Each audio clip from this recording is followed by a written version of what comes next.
जादुई 3 परियां। मणिपुर नामक गांव के कुछ ही दूरी पर जतिन का घर था। जतिन के घर में उसके पत्नी निर्मला और बेटी प्रज्ञा के साथ रहा करते थे। जतिन सब्जी और फल बेचने का काम करता था। निर्मला भी जतिन के कामों में मदद किया करती थी।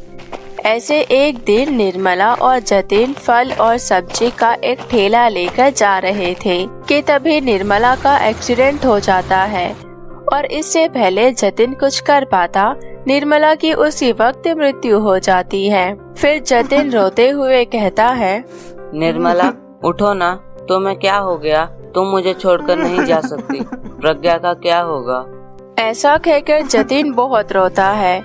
प्रज्ञा तो अपनी माँ को देखकर फूट फूट कर रोने लगती है, लेकिन किसी तरह जतिन उसको संभालता है।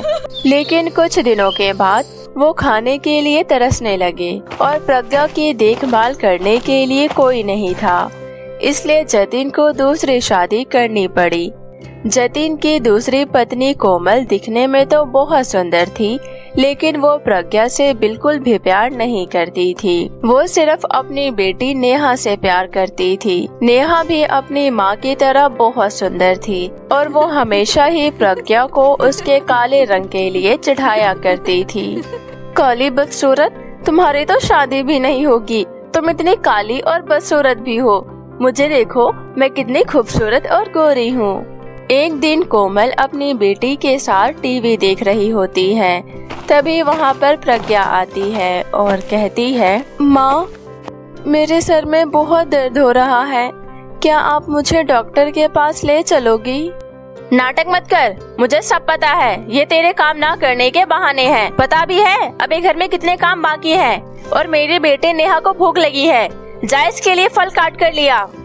प्रज्ञा के सर में दर्द हो रहा था, लेकिन कोमल उसको डॉक्टर के पास नहीं ले गई और उल्टा उसे काम बता दिया।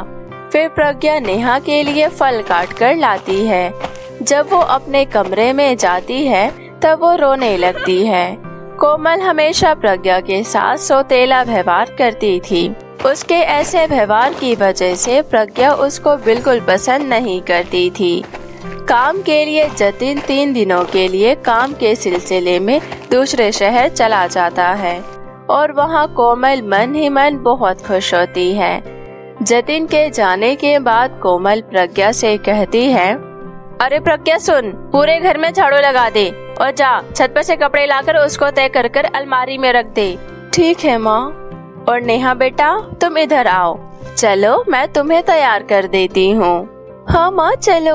और आज मुझे मेरी दोस्त ने अपने घर पर बुलाया है, तो मुझे जल्दी से तैयार कर दो और फिर मैं अपने दोस्तों के घर चली जाऊंगी। और इतना कहकर कोमल नेहा को तैयार करने लगती है। प्रज्ञा को ये देखकर बहुत बुरा लगता है और फिर अपने कमरे में चली जाती है। कमरे में जाते ही वो बहुत रोती है। माँ, मुझे आपकी बहुत याद आ रही है। आप मुझे छोड़कर क्यों चले गए? ये नई मम्मी बिल्कुल भी अच्छी नहीं है। मुझसे घर के सारे काम करवाती है और अब तो पापा भी मुझे छोड़कर चले गए। ऐसा कहकर वो बहुत रोती है और उसके सर में दर्द होने के कारण वो सो जाती है। और जब शाम होती है तब कोमल वहाँ पर आती है और कहती है, अरे प्रज्ञा, शाम होने को आई और तू अभी तक सो ही रही है। जल्दी उठ जा। ऐसा कहकर कोमल उसे ताने मारने लगी कि तभी प्रज्ञा की नींद खुल जाती है। माफ करना माँ, मेरी आँख लग गई थी। अच्छा, आँख लग गई थी?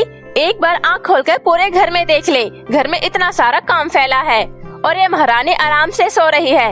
चल जल्दी उठ जा और काम में लग। ठीक है माँ, मैं अभी घर का काम कर देती हूँ। और ऐसा बोलकर प्रज्ञा काम करने के लिए चली जाती है और शाम को नेहा भी घर वापस आ जाती है।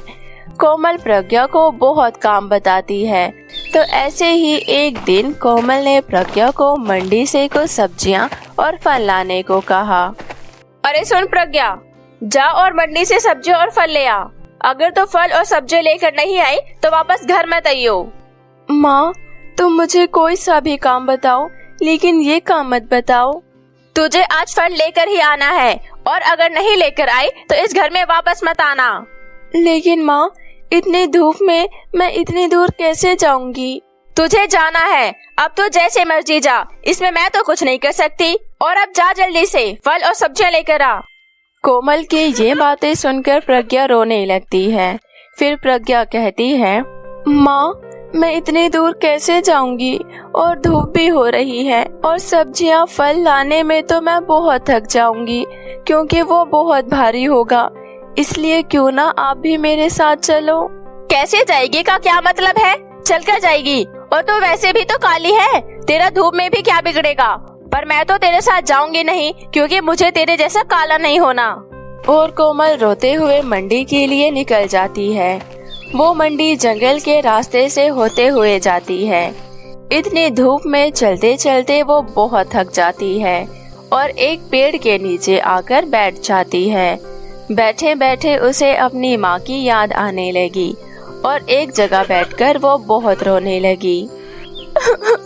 हे भगवान, अगर अभी मेरी माँ होती मुझे कितना प्यार करती। वो ऐसा मन ही मन सोचकर बहुत ज्यादा रोने लगी और रोने की आवाज सुनकर वहाँ एक जादूगरनी आ गई। फिर जादूगरनी प्रज्ञा से कहती है, क्या हुआ बेटी, तुम इतना क्यों रो रही हो? आप कौन हैं? मैं एक जादूगरनी हूँ।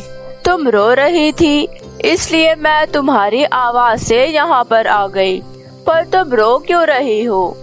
जादूगरनी, मेरी सौतेली माँ मुझसे बिल्कुल प्यार नहीं करती और मुझे इतनी धूप में सब्जी लाने को बोला है। इतने भारी भारी थैले मैं कैसे उठाऊंगी? तुम मेरे साथ आओ, मैं तुम्हें एक अद्भुत जगह दिखाती हूँ।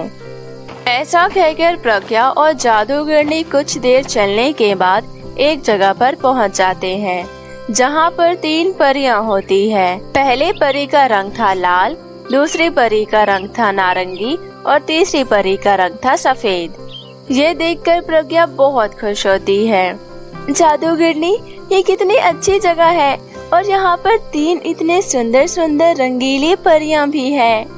प्रज्ञा, ये कोई साधारण परियां नहीं है, ये तीनों ही जादुई परियां हैं। लाल परी तुम्हें सुंदर बना देगी, नारंगी परी तुम्हें ज्ञान देगी और सफेद परी तुम्हें अमीर बना देगी, जिससे कि तुम्हें पैसों की कभी कमी नहीं होगी। तुम इन तीनों परियों में से किसी एक परी को चुनो और उनके पास चली जाओ। वो तुम्हें आशीर्वाद देगी जिससे कि वो चीज तुम्हारे पास आ जाएगी। ये सुनकर प्रज्ञा सोच में पड़ जाती है और कहती है, लाल परी मुझे सुंदर बना देगी, नारंगी परी मुझे ज्ञान और शक्तियाँ देगी और सफेद परी मुझे अमीर बना देगी और कभी मुझे पैसों की भी जरूरत नहीं पड़ेगी। माँ तो कहती थी कि दुनिया में ज्ञान से बढ़कर कुछ नहीं है, इसलिए मुझे ज्ञान की परी मतलब नारंगी परी को चुनना चाहिए। जादूगरनी, मुझे नारंगी परी के पास जाना है। ठीक है प्रज्ञा, तुम जाओ और नारंगी परी तुम्हें आशीर्वाद देगी, फिर तुम्हें ज्ञान की प्राप्ति हो जाएगी। फिर प्रज्ञा नारंगी परी के पास जाती है और जब उनसे आशीर्वाद ले लेती है तो फिर प्रज्ञा को ज्ञान की प्राप्ति हो जाती है। फिर प्रज्ञा जादूगरनी से कहती है, जादूगरनी, आपका बहुत बहुत शुक्रिया, आपने मेरी बहुत मदद की है, मगर अभी भी एक मुसीबत है। अब कौन सी मुसीबत है? मेरी सौतेली माँ ने मुझे कहा था कि मुझे सब्जियाँ और फल लेकर जाना होगा, लेकिन मैंने अभी तक सब्जियाँ और फल नहीं ली और मंडी यहाँ से बहुत दूर है, तो मैं कैसे जाऊँ? तुम चिंता मत करो, तुम घर जाओ, वहीं तुम्हें फल और सब्जियों की बोरी मिल जाएगी। जादूगरनी की बात सुनकर प्रज्ञा खुशी खुशी वहाँ से चली जाती है। घर पहुँचने के बाद उसकी सौतेली माँ कोमल उससे कहती है, अरे प्रज्ञा, तूने ये बोरियां कैसे उठाई? माँ, उस जंगल में 3 परियां थी। पहली लाल परी खूबसूरत बना देगी, दूसरी नारंगी परी जो ज्ञान देगी और तीसरी सफेद परी आपको बहुत अमीर बना देगी, आपको कभी भी पैसों की जरूरत नहीं पड़ेगी। ये सारी बातें सुनकर कोमल सोचती है, कितनी बेवकूफ लड़की है, अमीरी को छोड़कर इसने ज्ञान को चुना। मैं अपनी बेटी नेहा को लेकर वहाँ जाती हूँ और वहाँ से अमीर बनकर आऊंगी। फिर वो अपनी बेटी नेहा को आवाज लगाती है और नेहा उसके पास आती है। नेहा, चलो मेरे साथ, हम जंगल में जाएंगे। वहाँ पर जादुई परियां हैं और वहाँ पर ढेर सारा पैसा और सोना है। क्या ये सच है? माँ, तब तो मैं जरूर जाऊंगी। और फिर नेहा और कोमल दोनों ही जंगल में चले जाते हैं और वो दोनों प्रज्ञा के बताए हुए रास्ते पर पहुँच जाते हैं और उन्हें भी वहाँ पर 3 परियां दिखती है। ये देख कोमल नेहा से कहती है, जाओ नेहा, और तुम सफेद वाली परी के पास चली जाओ और तुम्हारे जाने के बाद मैं भी सफेद वाली परी के पास जाऊंगी और फिर हमारे पास बहुत सारा पैसा होगा, हम अमीर हो जाएंगे। ऐसा कहकर नेहा सफेद परी के पास जाती है और आशीर्वाद लेकर आती है। फिर कोमल भी सफेद परी के पास जाती है और उनसे आशीर्वाद लेकर आती है। लेकिन जब वो दोनों एक दूसरे को देखते हैं तो बेहद ही बदसूरत लग रहे होते हैं। फिर कोमल कहती है, अरे नेहा बेटी, तुम इतनी काली और बदसूरत कैसे हो गई? अरे माँ, आपका चेहरा भी बहुत काला हो गया। ये अचानक से हम दोनों को क्या हो गया माँ? तभी नेहा और कोमल के सामने वही जादूगरनी प्रकट होती है। ये जादुई परियां हैं। यहाँ पर कोई भी व्यक्ति आकर आशीर्वाद नहीं ले सकता। तुम दोनों के बुरे विचारों के कारण तुम इतने बदसूरत और काली बन गई हो। अब भुगतो अपने कर्मों का फल। जादूगरनी, हमें माफ कर दो, हमसे बहुत बड़ी गलती हो गई। ये परियां व्यक्ति के हिसाब से ही इनको फल देती है। इतने में ही वहाँ पर प्रज्ञा आ जाती है। जादूगरनी, आप माफ कर दो इन दोनों को। इनको अपनी गलती का एहसास हो चुका है और मेरे लिए ये बहुत है। आप प्लीज इनको पहले जैसा बना दो। जादूगरनी प्रज्ञा की ये बातें सुनकर उन दोनों को पहले जैसा बना देती है। फिर कोमल और नेहा प्रज्ञा से माफी मांगती हैं और भोली भाली प्रज्ञा उन दोनों को माफ कर देती है।